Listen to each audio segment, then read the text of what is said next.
Welcome to another episode of the APL Spotlight Series. We have guests on who have already been on the main show or will be appearing in the future. They've taped it. It just hadn't aired yet on the APL show. And we're having them back for a deeper dive, a little more fun maybe with the universe, angels, or just more encounters with nature, the universe, angels, other loving beings of light. Who knows? We have really fantastic guests coming on for such a small setup. I'm super excited to have back Roberta Goodman coming to us from Florida. She was in Hawaii forever. Since 1985, she's been hanging out and studying and helping all of us explore the world of dolphins, whales, and actually many other loving creatures on this planet. She's super knowledgeable, super intuitive, been referenced in a ton of books, has also put out a few of her own. And she's got a lot of experiences in life, not just underwater, but here on land that she's here to share with us. I'm excited to have her back. Roberta, good to see you again. Good to have you on APL, the Spotlight Series.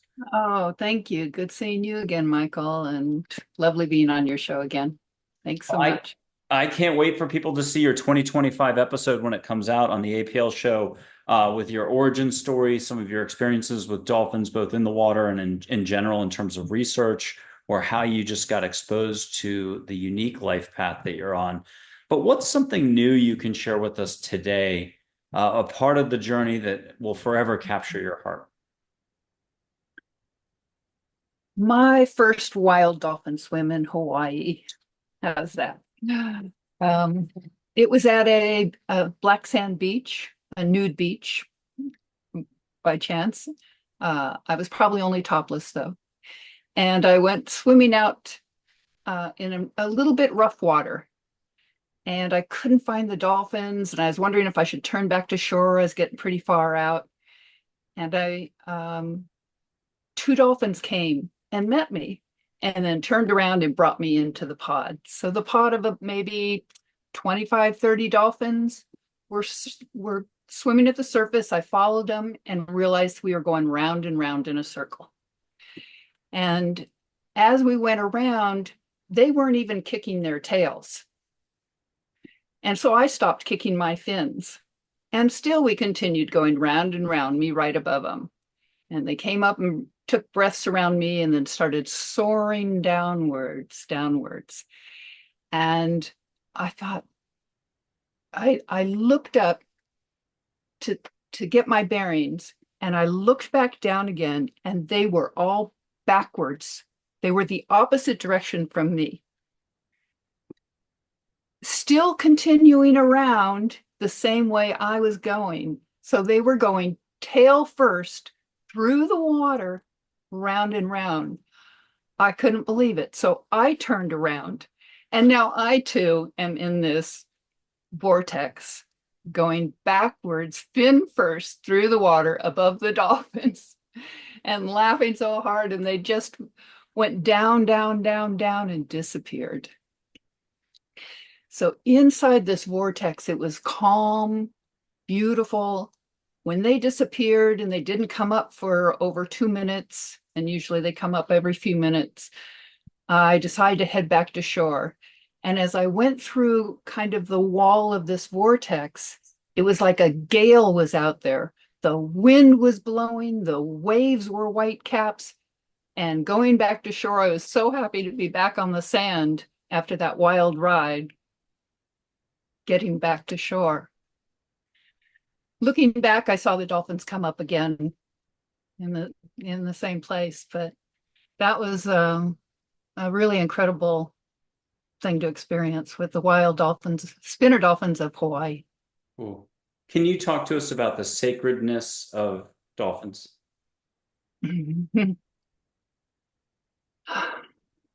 Dolphins are innocents, like babies, like very intelligent, curious, very mobile, but childlike. And in that, they're so sacred to be illuminated innocence. Um, they're they're very much feeling oriented and emotionally oriented, and they're open to the world. And they've got leaky brains. They can kind of melt with other people, with other brains, whether they're human or between the dolphins themselves. And yeah, so to me, they are sacred, sacred beings on this planet. And I, wish for no injury to them, or, that people would really treat them with the love, the respect, and good wishes, for a life here on the planet. They've been here millions and millions of years longer than we have. At least 5 million years with brains as large as ours for the bottlenose dolphin, and 15 to 30 million years, much longer than we've been, it seems. So it seems, who knows? For whales, can you compare and contrast dolphins and whales? What do you love about whales? How are they somehow different from dolphins, and how are they similar? They're much more mysterious to me. I can relate with a dolphin somewhat. I can play with a dolphin. I can see uh, emotion or body language with a dolphin. And I don't know whales as well, but they're harder to read. Pilot whales are very mysterious and challenging. They're halfway between, it seems, a dolphin and whale being so large, and really much more bold than a dolphin.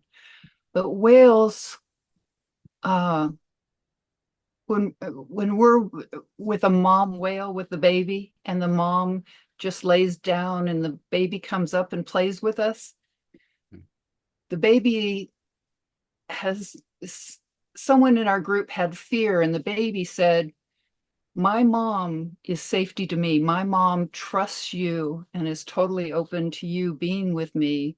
And that safety and security and trust now is around you as well. It envelopes you. So, you can just relax and drop the fear, because the whale has you in their field and in their embrace and in their protection. And you do tours globally and for a long time now for people to be able to get into the water, overcome whatever fear they're carrying, whether it's water related, dolphin related, just, sharks, or just society and what they're bringing in as part of their own personal fear to then have a greater experience beyond what they've known. Can you describe that briefly, but also what are some of your favorite parts around the globe? And in particular, can you pick a new place for us that's absolutely one of your most exotic destinations that you love? Hmm. Well, so people come and their emotions have been traumatized at some time in their life. And the brain system is the limbic system that kind of handles emotions and feelings. And the dolphins, and I suppose the whales too, limbic system is much bigger and more uh, connected than ours is. And our limbic system has been damaged by any trauma like a PTSD, and we need to be reconnected. We can reconnect positive neural pathways in the brain, and the dolphins, I believe, help us do this. One, just by being awed by their presence and how they come up and look you right in the eye out of the deep blue sea. That awesomeness is healing and reconnecting with an older, more innocent, more part of us, and recalling these moments that you see a dolphin eye to eye or a whale eye to eye. As through your life, you can recall these moments and bring it back, and more information might unfold for you as you appreciate and accentuate that feeling of looking eye to eye with a whale or dolphin. I would love to go meet the sperm whales. And there's a couple places to do that. Sri Lanka is one of them.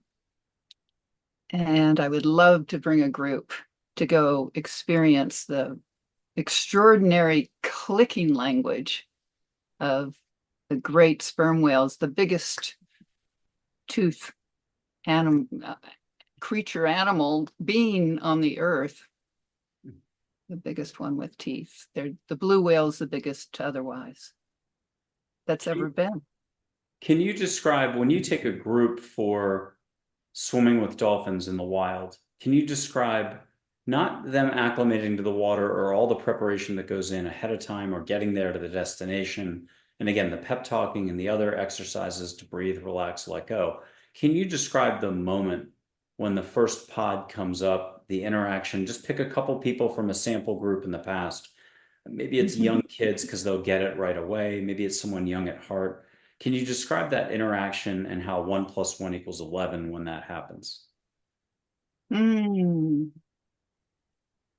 When you're just looking into the deep blue and no one's there, it's and then see the dolphins come out of the deep blue sea and right into your field, and then clearly see their faces, their beautiful makeup on these spinner dolphins, and the reality of them overcomes you. That here's not just one or two or three or five, but they keep coming and coming, and 200 dolphins may come up and look at you and go by you in one encounter. 200 dolphins. Moms and babies, you'll see babies nursing and dolphins mating and playing, all kinds of sounds sometimes. And you're just in another world.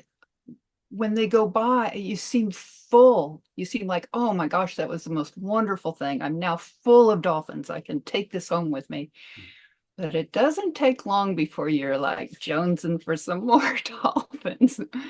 And it's really something that people love to do over and over, and go back, return to the dolphins for those magical feelings of recognition from them, of the dolphins trusting and curious and really knowing us in a way that we don't know ourselves. They see something in us we don't see in ourselves yet. Is there a particular location? You're not in the Keys right now in Florida, but you're in the other part of Florida. Is there a particular location in Key West or on the Panhandle that you'd recommend for someone who's wanting to meet dolphins that way domestically in the US, the Gulf, or down in the Caribbean? Is there a particular spot that you love? Well, I'd love taking people to visit the dolphins in Panama City. It's one of the places where we can still get in the water with dolphins who are friendly legally in the US. And because people were feeding them there for generations, they kind of grandfathered in this activity there. So Panama City, Florida, and unfortunately in Key West, there is a beautiful pod of about 40 bottlenose that became very friendly with people. But in the 80s, they had too many boats going out. Instead of just the one dolphin boat going out, there were 50 boats stopping by with the dolphins on the way to the reef. And they stopped that. But those are bottlenose that are friendly, which is really extraordinary. To have friendly bottlenose. The spinners are often friendly. The spotted dolphins in Bahamas, if you can, Bahamas are only 35, 50 miles from Miami, and spotted dolphins there are really something to be around too. Really beautiful, friendly. What are the three kind of either life lessons or just small reminders that dolphins have given you over the decades? Because it's been since 1985 to now. Basically, it's been 40 years. What are some of the reminders or just lessons, or how have you expanded interacting with dolphins? So don't know if we talked about this before, the pilot whale Coco, but a pilot whale that I worked with in his enclosure brought his giant black head up to mine and blasted me, being all this sound. And I just absorbed it. And years later, it started unfolding. And it was a way to change public education, another way to raise our children and to have community involvement with teaching and learning and enjoying our childhoods, kind of education, and much more feeling oriented. So I wrote a whole manual about it, and I didn't know really the correlation with dolphins until I learned more about their limbic system again, and tied in the feelingness of this way to be educated and unlearning the competitive sort of structure that schooling has, competitive and analytical and question answer and the right answer, having right answers. So dolphins showed me how easy it is to gain your curiosity and your creativity back after being trained to do one response for, the right response over and over and over. Instead, what response do you want to have for this? And the dolphins were so adept at changing the program from one right response to any right response. Any response is right. And I really, these kind of things brought back into childhood and back into our culture. Changing education is really changing culture. And that's what I'd love to do. So. This next question is delicate, so just handle it briefly. But there's obviously a lot of civic organizations or political ones that want to always establish control or dictate rules or structure. And sometimes with great intentions, sometimes just to make sure people don't mess with dolphins. It's been a trend for a long time now. Sometimes, though, the good gets tossed out with the bad. And so, how do you handle mankind, all its thinking, its structure, its harm that it causes, whether it is trying to do the right thing or not doing the right thing? And it could be the individuals going out in their boats 50 at a time to see the bottlenose dolphins off of Key West there. How do you balance all that? How do you view it in the last 40 years? Are we becoming tighter and less appreciative of dolphins? Are we becoming more appreciative of dolphins? What do you see as the current trend for mankind? I think that dolphins open up our consciousness and want us to be more ourselves, want us to find our true path. They set up that desire inside us to follow a path that's right for us individually. And I think that these directions are a little dangerous to the status quo. And that restricting time with the dolphins in a natural environment on their terms is restricting our consciousness and our growth. I think that by having places where it is open and yet there's protocol and there's, a bit of restraint or education or, teaching how to interact with them, that we can actually grow much more through contact with dolphins, and that the dolphins can handle the contact if it's done in a polite, respectful way. The dolphins, when they have enough, 2 beats of their tail and they're out of sight, and you're not going to follow them, by swimming. They're so fast, and they can disappear from all the boats. I've seen them disappear where none of the boats can find them. A large pod of dolphins, which is incredible. But so in ways, they do have ways to handle boats and people.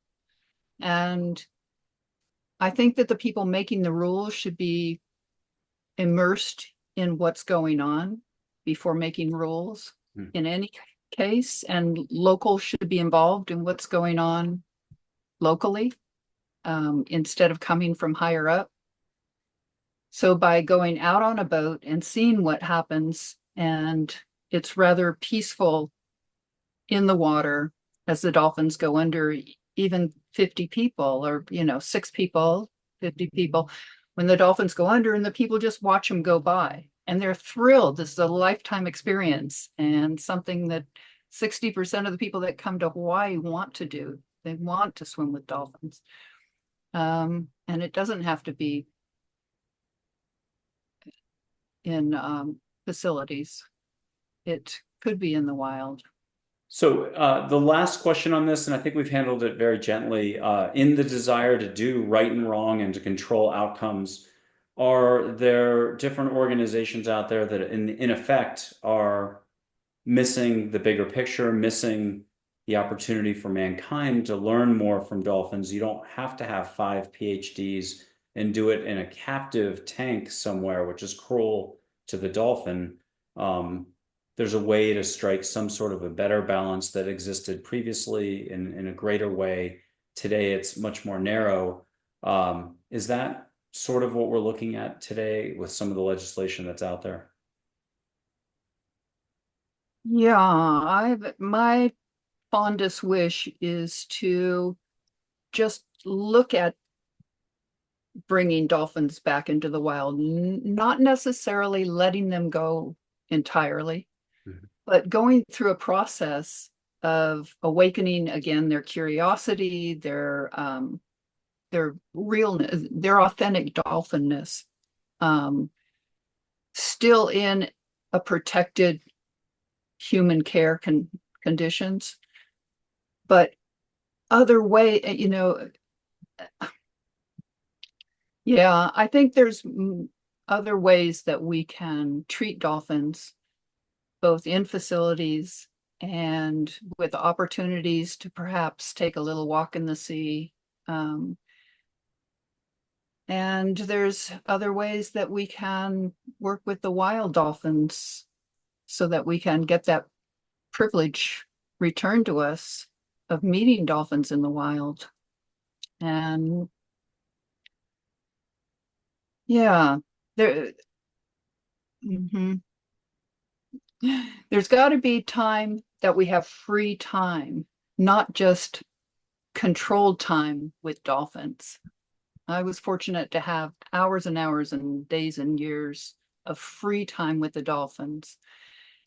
And that's so rare now that even the trainers don't have free time with the dolphins they work with. They're always in a protocol situation. Is it a case of mankind having gotten too serious and taking itself too seriously and simply forgetting what play and nature and the basics are all about? Are we no longer in the 70s anymore? You're right. We are no longer, and we need to bring all that back to balance the other side that we've gone so far in the left brain Hmm. technology, Well, AI. we've seen it with parenting, the helicopter parenting. You could be talking a tennis court, tennis, you could be talking any sport, and now Yeah. the parents are the experts, and it's a lot of proximity and a lot of avoidance of the stuff that you would have experienced in the 60s, 70s, 80s directly for the kid, that they could have just gotten straight away instead of all this arbitrage going on. Talk to us more about the oceans. What else about the consciousness? How about the consciousness of the water itself, the ocean itself? When has it spoken to you clearly? Can you give us one of those examples where you must have such a deeper, greater respect for the ocean?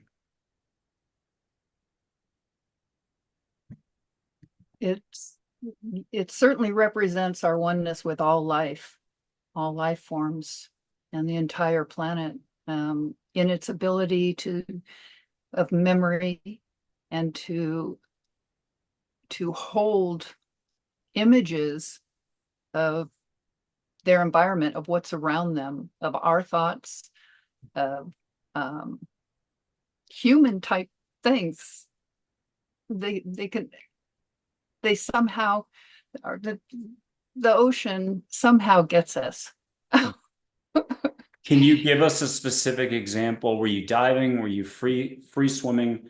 What was the setup that you just had that moment that you were like, wow, this is one of those one in a million moments? It was a very rough day, and my people had gone back to the boat, and I was alone in the water and had some time for myself. And it was a wild day. And the reason they got back on the boat is they couldn't really find the dolphins where they were, and then they lost them again. But I felt like I was conducting the waves and creating excitement that the dolphins joined in and also were playing in the waves. And there's a movie, August Rush, and he's playing with a field of wheat or grass, and he's conducting the wind through the fields. And it felt like that somehow there's just this energy. I'm feeling at one with the energy of the ocean, and that we were moving each other together just beautifully and in harmony with each other. Um, I feel the most free in the ocean. I'm not, I'm not a passionate dancer on land and feel somewhat self-conscious when dancing. But I get into the water and I can do any movement at all and have no self-consciousness about it. It's just the joy of being and moving, diving and spinning and playing, just playing in the water. And can you talk to us about and I love all the responses. Can you talk to us about the conscious connection with one particular dolphin, a bunch of dolphins over the decades? Can you talk to us about what actually happens? Is it a sharing of thoughts? You're perceiving emotions from them, they're getting you, and there's that connection one might have with a pet, someone else's dog that's super cute, a cuddly animal somewhere. I mean, man's been having interactions with animals forever. We sometimes miss the point of it. And I'll just do a Winnie the Pooh quote to buy a little bit of time. But this is the big picture for communicating and just that interaction that's available, like opening that line of communication available to us all. But Winnie the Pooh had a great quote. Um, Everyone talks to animals. Not many listen, though. That's the problem. And I would add that's the opportunity for growth and expansion for us all. So can you take it from there and just talk to us about what people don't understand is happening in sometimes these transactions? In Moorea off Tahiti, we went to swim with the humpback whales. And it was a small group of 10 women. And we all, of course, would just love to have a really close one-on-one encounter with these enormous humpback whales. And we waited above a pair for about an hour. They came up and would breathe and then go right back down below us over and over. And the female or the male came up one time and went right underneath me and us.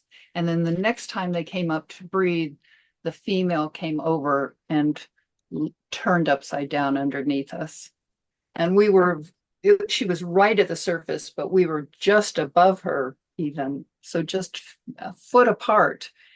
And as she rolled around and danced, waving her tail, she never even brushed us, but all of us felt so touched by her, so by her energy, by her generosity and her willingness and her trust and her joy and her openness to all of us, being right over her as she moved and opened herself to us, just wide open to us. I suppose everybody's message was different, what they received, but It certainly had a lot of love and awesomeness to it. Can you specifically address, like, your over the decades, you've had direct feelings with dolphins and whales, direct communication with dolphins and whales, uh, Um, all sorts of interactions. You've described some again in the show that comes out in 2025. Can you take us through that connection, how I feel just allow and get out of here, get out of your own way into your heart? Really, nature and whales and dolphins will do the rest. mm. Well, I spontaneously did telepathic. I was laying on rocks and we had a hydrophone in the water, and Terry, a favorite dolphin of mine, was lying with her nose pointed towards the hydrophone, but just laying there, which was right below me. And I imagined a disc in front of the hydrophone between her nose and the hydrophone, a solid disc, metal disc. And she started sonaring. And I took the disc away and she stopped. And I put the disc back, and again, she sonared. And I took it away. And about 7 times I put it there and she would begin sonaring, and I would take it away and she would stop, um, which was a wonderful leaky mind experience. But I'm not sure if this is exactly where you're going. I have a longer one where a dolphin demonstrated my meditation of the night before, but maybe next time. Maybe next time. And I guess I'll do it this way. Why don't I blow some sage? I'll put up some angel photos. Let's let them either give you a particular encounter that you had either forgotten about or they're reminding you of, or a particular kind of subtopic here to just go off on. But first, some sage. So anybody watching, this is just me lighting some sage. It's smoke. There's no real boundaries or structure as you think there might be with the screen, me being in Texas. You're now in Florida, not, for 35 years or longer in Hawaii anymore. But you can catch this wherever you are. And it doesn't matter how far into the future this is. It's just allowing, and there's the concept of no limits. As soon as you practice it on the soccer field, you've scored 4 goals in a row. You got out of your own way. You're in the flow itself. You're one with the soccer ball, one with the pitch or the field, and you just knew where all the players were. And the last dynamic, everyone sped up or slowed down. You might remember this from 4th grade when you were that soccer star. You just knew you were going to get the goal. Time slowed down. You felt where everybody was. You knew if you zigged once and zagged that way, you got past John, you were getting that goal and you could do it again. Here's some sage. Give yourself permission to let go. I've only got one bit of ruler structure, which I'm going to remember right now. Set your intent. Ask angels, the universe, to make it nice. Angels, get me out of my head, into my heart. Catch some sage. But anybody who wants to get a triple tiered fun experience, catch sage first. It's just some energy. Ask for flowers. And then ask for an ocean smell or sound or something that's very familiar to you from childhood or a vacation. Ask the ocean to come in. Yeah, and if you need to close your eyes, close your eyes. And then unofficially, if you breathe through the mouth, 1 millimeter open, let those shoulders move up and down just a wee bit. That'll turn up the volume. Are you already getting sage in Florida?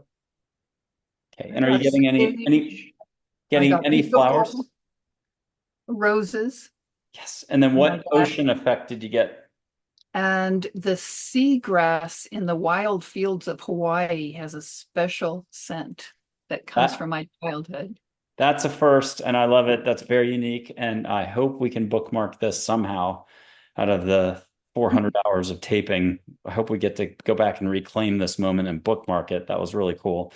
Um, let's do this. I'm going to put up an angel named Joy. She's the emotion Joy, high peppy voice. If there was ever one angel that could be a dolphin because she's so joyous, it's going to be Joy.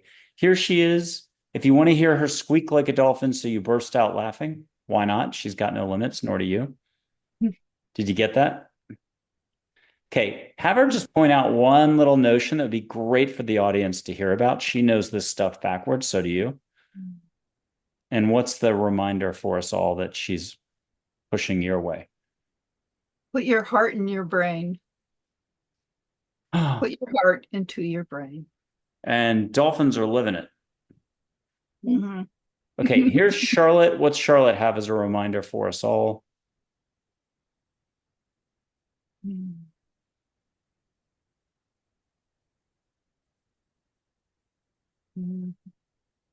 Look up in the sky and remember where you are.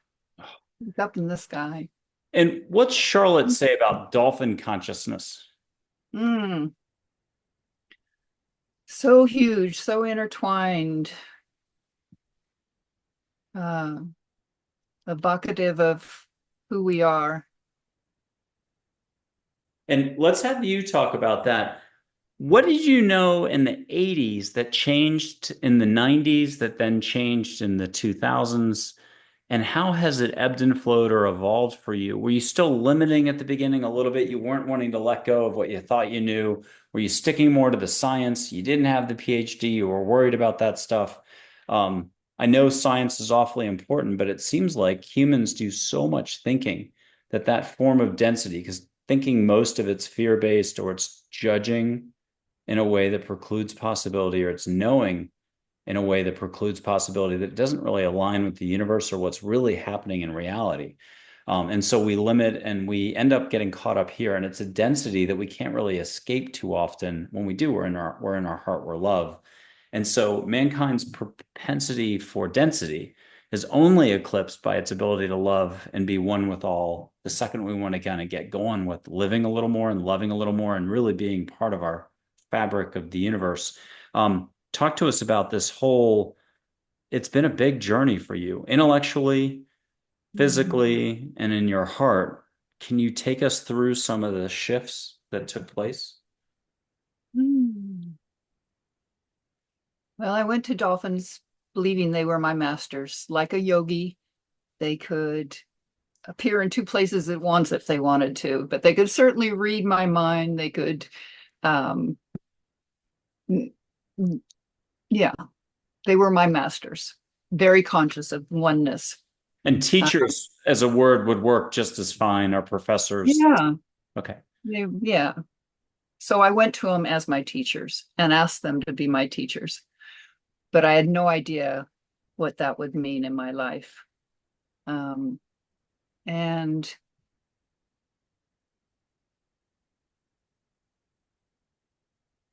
the the difference between me finding out then in an environment where I could actually be with the dolphins and interact with them without anyone watching over me, no rules.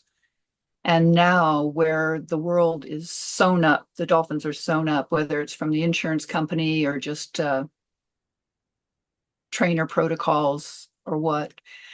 And it's kind of representative of our culture as a whole. Like you say, from the 70s, um, we were so free. We were able to explore back then without fear. Hmm. And I think there's more and more fear and restrictions definitely that have clamped down at our authenticity, our willingness to open our hearts to other people, to express ourselves fully, to say what's on our mind, to be challenged, to challenge others. There's we're more straight and narrow. We're more on a path that's straight and narrow than a wide open forest in front of us. We can go play in the trees.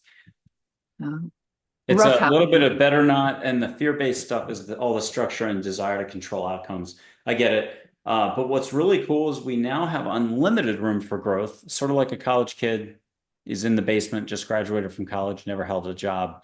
He has unlimited room for career growth, so we're excited for him. Same for all of us today, all municipalities and all anybody affiliated with Dolphins. There's unlimited room for growth and potential now. Um, since it's so restricted. This is awesome. So in the years ahead, the pendulum always swings, no matter what we're talking about topically. Mm. There's ebb and flow. Welcome to mankind. I think nature, the dolphins have got to be pretty consistent. Can you talk about the consistency you've seen over the years? Aren't they just pure unconditional love, period? I mean, once in a while a dolphin will get mad, but Mhm. talk to us about how we really do want to learn from them and more than what we would just think is a nature lesson. They flow so well through life. They flow through, there's not an obstruction to them. They can flow around it, under it, over it, through it. Um, Flow is really um, so something that challenges them or gets in their way is gone in the next instant. They don't carry it with them. They're slipping through their skin all the time, sloughing their skin and slipping right out of their skin as they move, even. Mm. So yeah, it's about flow and just letting it go, let it go. Let's get practical about dolphins for a second. How long does a typical dolphin live? Well, I've known bottlenose dolphins 50 years old. There was one guess I saw, rather science based, I guess, of a 75-year-old dolphin in the wild. Um, so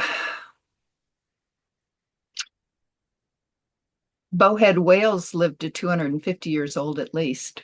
They found harpoons embedded in them that date them back 250 years. Orca's granny was 103 years old when she died, maybe a decade ago. She was a orca. Um, so I think it probably used to be longer, and life is getting more challenging. When they look you in the eye, is it just one eye they turn sideways, or are you getting both? Well, it depends. If I'm a dolphin and I'm facing you with my tummy 8 feet away, I can see you in stereo.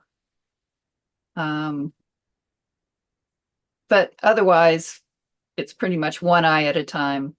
I've had youngster dolphins, spinner dolphins out in the ocean, and I'm going right behind their tail, and I do kind of a peekaboo thing. I go over to one side, they turn this way, then I go to this side and they turn this way. So we're zigzagging back and forth as I go back and forth, looking at one eye, then the other eye. Yeah, back and forth.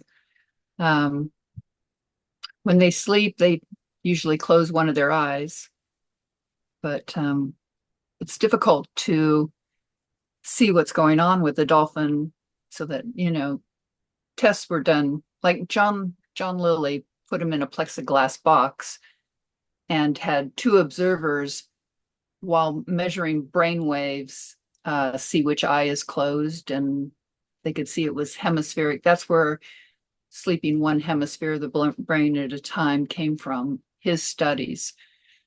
He had laissez-faire. He could do whatever he wanted with them at that time in the early 60s. And so his research was incredible, was groundbreaking, and pretty much how we view dolphins and the basis for much of science and esoteric thinking about dolphins all came from John Lilly.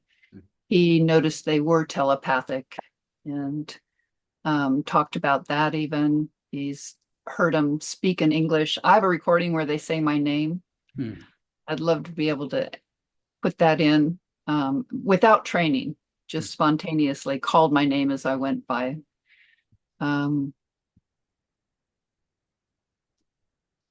Yeah. Robin Williams was in a famous, I think it was in the 80s, a documentary about dolphins. And so there was a Mhm. research facility somewhere. They put in the wind-up fish. It was a fake fish, mechanical. They wound it up, dropped it into the tank. It's dolphins in captivity. The one dolphin figures it's an easy meal. The sonic stunning goes on, and he kind of pumps around expecting to have a paralyzed fish to eat. But the fish is just moving as if nothing's happened. And there's a meter for the sound in the tank, for the clicking. And you could notice that the dolphin got a little agitated, surprised something, and pumped around again and did the sonic cones, to Oh, stun the fish. The all the organs, I guess, and then came around expecting the meal, and nope, fish is just acting just fine. It's mechanical. Then you could hear an agitated dolphin, and by the fifth try or fourth try, you have a really upset dolphin because he does not understand why that fish is not reacting to his, patented stun ray. And Mhm. Robin Williams is doing quite the comic relief with his voice. He can talk like a dolphin if he wants to. Do you recall that documentary a little bit? Yeah, I think it was done in the Bahamas. Yeah. Did you enjoy it at the time? I don't remember the fish part, but yeah, Yeah. It was a good spirited documentary people can check out. mhm. Good.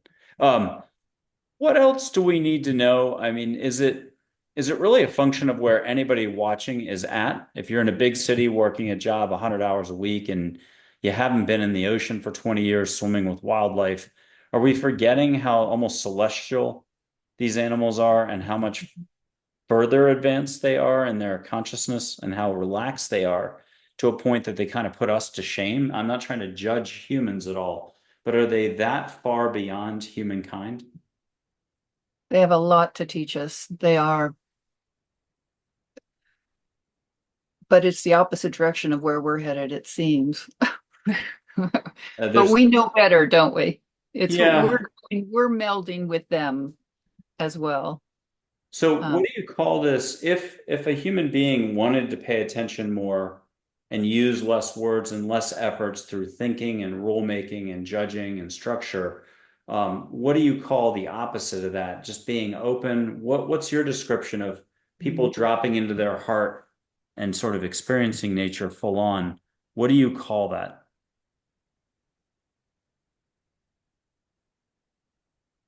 well, a lot of it's trust and the feeling that things move along fine on their own. That, like, have you been in a classroom and you're dying to ask a question, and if you just sit back and go, I know it's going to be answered. Somebody asks that question, or somehow the speaker comes up with that answer. You don't always need to be there, asking directly, and you can be answered just in the normal course of events. And I think that's true with a lot of things that go on. What's your next path in life? What's your next uh, whatever passion or way to go or move, house move, or and making decisions and even day to day going about just a little more ease. It doesn't matter if you get there now or in 5 minutes or today or tomorrow. In many, many cases, I'm not saying you can do that with your job, but in, just take life a little easier and trust it's all coming.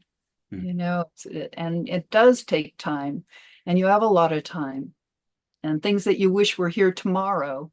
We thought so many changes would happen in the 80s, in the early 80s. We thought for sure the world is changing. And now 40 years later, oh my gosh, it's only just beginning. What's one thing you wish you could learn from dolphins that you haven't yet had a chance to?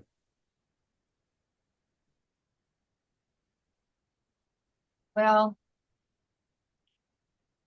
I'd, I would really love to understand them, like really know I'm understanding them and be able to just write pages and pages of how they're feeling and what they're up to and from their perspective.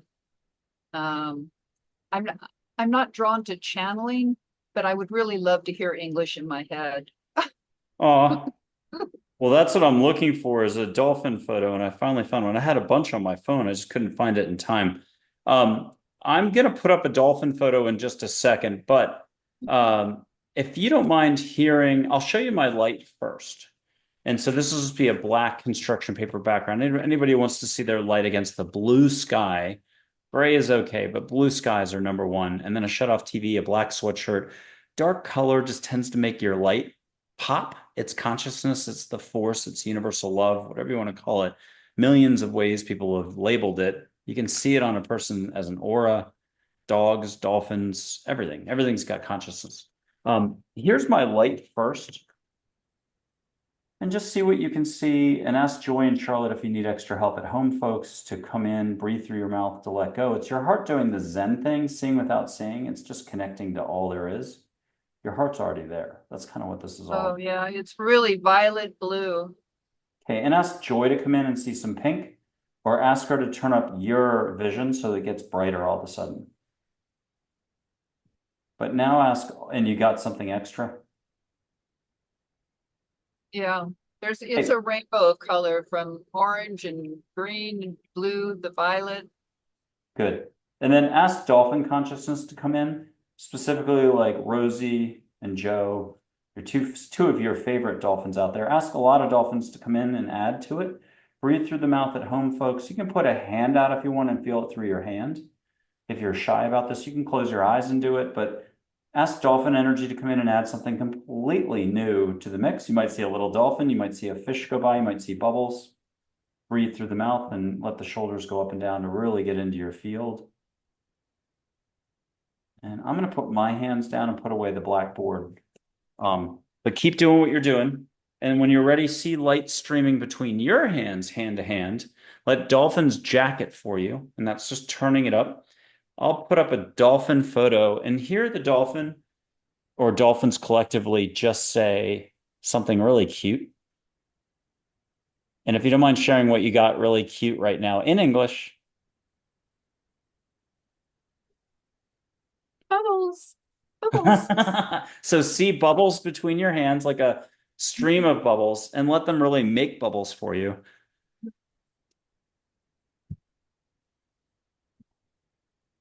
Even if it's peripheral, it's even okay to be looking this way, but seeing bubbles of light. And ask Joy if you've got permission to completely own that. And here, just close your eyes one more time and have Rosie. This is a dolphin you knew from one of the authors you've mentioned and so on. But you can have that connection now and have Rosie the dolphin come in and just give us all a reminder about how easy it really is. It's so beyond, it's simpler than we think, because this isn't about thinking, but less thinking, which right now thinking is the hot commodity among mankind, like hot pancakes. Whee! That was awesome. Okay, what else would you like to leave us with? You shared a lot on the other show, and this is something that people can find just a walk in nature on land. But talk to us one more time about the draw of the ocean, and especially going to an exotic location. You're forced to adapt a little and to absolutely shed what you knew. You almost have to leave it back in the States if you get on a plane and go somewhere. What's that about? How is it a journey that's almost less about going halfway across the world and more about just going from here to here? Can you talk to us about that? That's what you're really being, as a heart guide or a soul heart guide for everyone.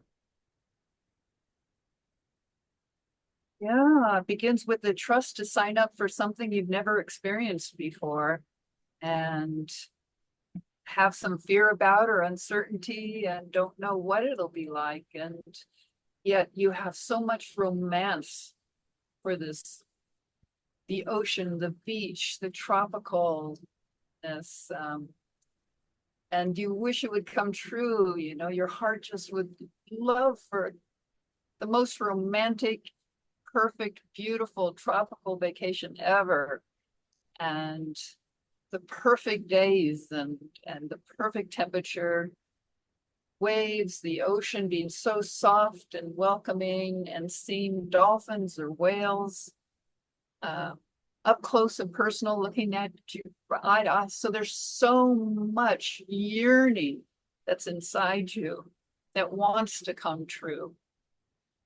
And unbelievably, it does come true. It very often does come true.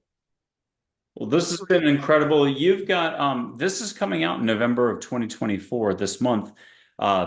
What trip do you have going on that's planned in 2025 that leaves enough of a buffer for those who feel like they need to plan, set aside time way in advance. Is there something you can mention as a tease for people to maybe look into? And can you mention the best website and slowly mention it just on air, even though it'll be in the details below the video? Well, I would love to take you to Moorea, Tahiti. You fly into Tahiti. It's a short ferry ride away. It's one of the most beautiful islands in the world. And we go in their winter, which is about 80 degrees. It's beautiful temperature. The water's nice enough to get into, though we wear wetsuits. And this is in August when the whales come from Antarctica and they're birthing their young, they're singing their songs. We can get in the water and it reverberates inside your body, their song. And so I'm not sure the exact dates in August, but I would love for you to look it up. And we prepare you with everything you need to bring. We meet you on the way at the airport, take the ferry over together. It's a small group. And we go out on a boat together. So you can find this at wilddolphinswimshawaii.com, wilddolphinswimshawaii.com, and that comes up in search with Roberta Goodman. And there'll be an itinerary and more information and how to reach me. And I'd love to answer questions. I'm available. I'd love to text you, call, answer your questions, and see if it's right for you. All right, Roberta, this has been fantastic. But what's one last reminder from Dolphins, Dolphin Consciousness? I'm going to put the photo up. Let Rosie and Joe, two dolphins from the old days for you. Let everybody kick it in. Let dolphins give a very simple reminder to us all as human beings. What are you getting?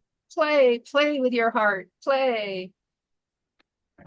Love. This has been wonderful, Roberta. Thank you very much for being on the APL Spotlight series. Thank you, Michael. Loved it. Thank you so much. Thank you.